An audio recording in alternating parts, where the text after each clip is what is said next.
Video को like करें। ऐसे ही दवाओं से जुड़ी वीडियो देखने के लिए चैनल को सब्सक्राइब करें और नोटिफिकेशन पाने के लिए बेल आइकन को दबाकर ऑल नोटिफिकेशन पर क्लिक करें। वेलकम फ्रेंड्स, सुस्वागतम दोस्तों। इस वीडियो के माध्यम से सबसे पहले बच्चों में आईवी फ्लूइड लगाने से जुड़ी दो विशेष बातें मैं आपको बताना चाहूँगा। पहली बात, चाहे आप एमबीबीएस डॉक्टर हैं, जनरल प्रैक्टिशनर हैं या नर्सिंग स्टाफ है, जिस तरह से आप एडल्ट में मरीज के कहने मात्र से थोड़ी सी आवश्यकता होने पर भी ग्लूकोज की बोतल ड्रिप लगा देते हैं, उस तरह से बच्चे में ड्रिप कभी भी नहीं लगाई जाती। बच्चों में बहुत ही ज़्यादा आवश्यकता महसूस होने पर ही ग्लूकोज की बोतल जो आईवी फ्लूइड है वह लगाने का डिसीजन लिया जाता है। और अगर आप मरीज के पेरेंट हैं या गार्जियंस हैं तो यह बात आप विशेष तौर से ध्यान रखें कि डॉक्टर को ड्रिप लगाने के लिए आप फोर्स नहीं करें। ऐसा नहीं कहें कि बच्चे को कमजोरी आप ड्रिप लगा दीजिए। अगर आवश्यकता महसूस होगी तो डॉक्टर स्वयं ही ड्रिप लगाने की एडवाइस देंगे। दूसरी बात, बच्चों में जब आईवी फ्लूइड लगाया जाता है तो विशेष तौर पर आईवी फ्लूइड की जो डोज है, जो मात्रा बच्चे में दी जानी है, उसका ध्यान रखा जाता है। अगर सही तरह से मात्रा की जानकारी नहीं है तो बच्चों में आईवी फ्लूइड नहीं लगाया जाता। और अगर गलती से ज़रूरत से ज़्यादा फ्लूइड लगा दिया जाए तो बच्चे में बड़े भारी कॉम्प्लिकेशंस हो सकते हैं। तो कॉम्प्लिकेशंस के बचने के लिए, जिससे कि बच्चे को कोई रिस्क नहीं हो, अगर आपको डोज की प्रॉपर जानकारी नहीं है तो बच्चे में किसी भी प्रकार की ड्रिप का प्रयोग नहीं करें।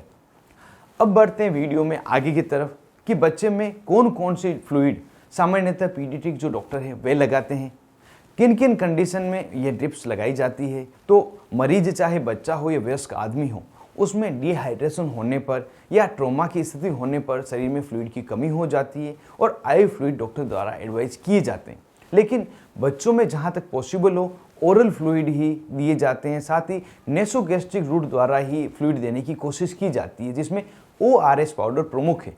अगर उससे रिकवरी नहीं हो तो फिर आईवी फ्लूइड की तरफ बढ़ा जाता है। और जो आईवी फ्लूइड बच्चों में ज़्यादातर प्रयोग लिए जाते हैं वे वही हैं जो एडल्ट के लिए प्रयोग लिए जाते हैं, जैसे कि RL ringer lactate solution, DNS dextrose with normal saline, NS, D25, D5%, D10% तथा आइसोलेट P आदि, जिन्हें आवश्यकता के अनुसार अलग अलग समय में डॉक्टर द्वारा एडवाइस किया जाता है। और यहाँ पर फिर से याद दिला दूँ कि एडल्ट में जो फ्लूइड की डोज दी जाती है वह बच्चों में नहीं दी जाती। बच्चों में इसकी डोज बिल्कुल ही अलग होती है, जिसे जानकारी के बगैर कभी भी नहीं देना चाहिए।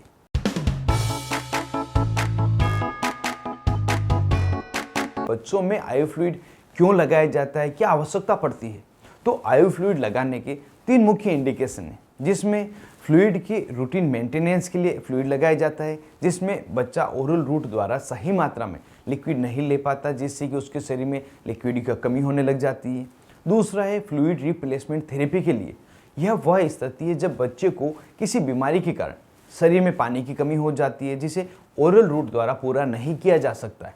कुछ स्थितियाँ जैसे कि बहुत ही ज़्यादा उल्टियाँ होना, दस्त लगना, बुखार के कारण, बहुत ज़्यादा पसीना होने के कारण या बर्न इंजरी होने के कारण फ्लूइड की अगर कमी हो जाती है तो इस स्थितियों में रिप्लेसमेंट थेरेपी डॉक्टर द्वारा दी जाती है।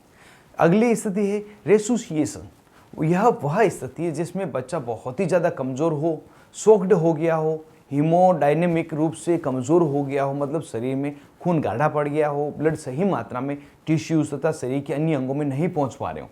तो इन तीनों ही स्थितियों में आईवी फ्लूइड डॉक्टर द्वारा लगाया जाता है।